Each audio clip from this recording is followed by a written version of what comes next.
Firstly, how's the knee, Lindsay? Yeah, it's fine.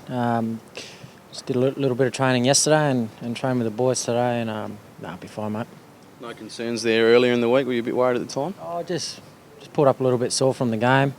Nothing really to be concerned about. So, just the club looked after me this week, and I'm ready to go. 150 games, is it a time for reflection on your career today?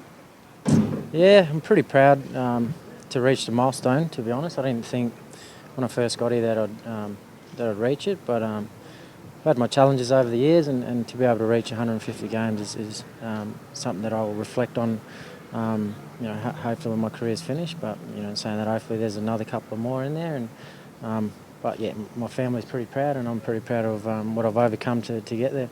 Do you look back at, say, 50, 60 games ago when you were really struggling in front of goal, and just that the turnaround's been remarkable?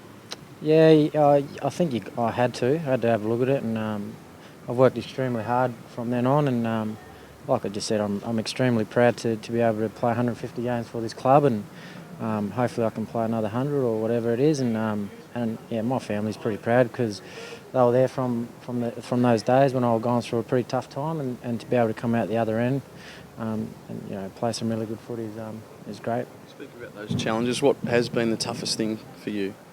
Definitely 2011, I think, was probably the toughest of my career at the time.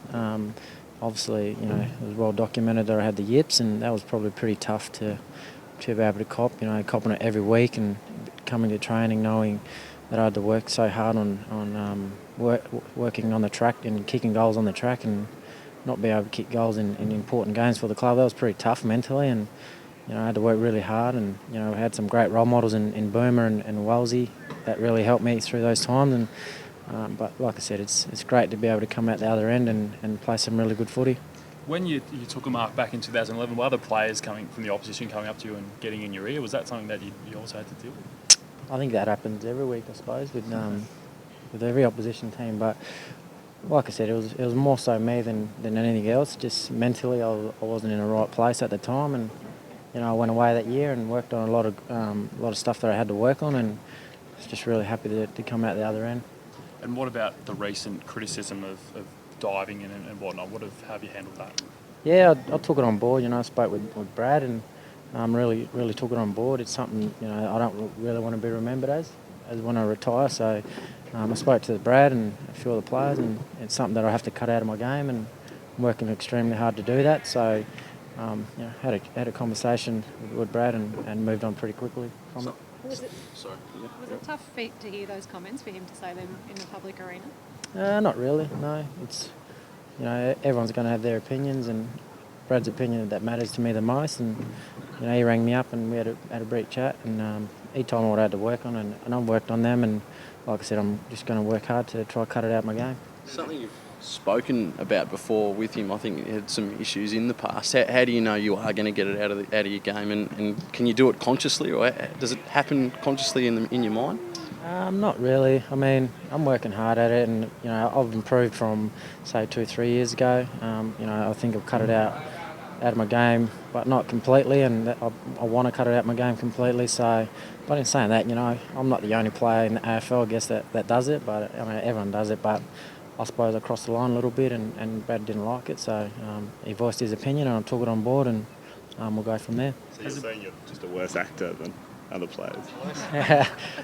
Yeah, you could say that. I'm not the greatest actor, but like I said, I crossed the mark, and I had a conversation with the coach, and he expressed it, and move on. Has it been overblown though, do you think? Yes and no.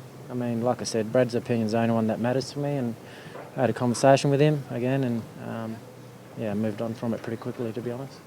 How much of a blow is it not having Brent Harvey out there this week?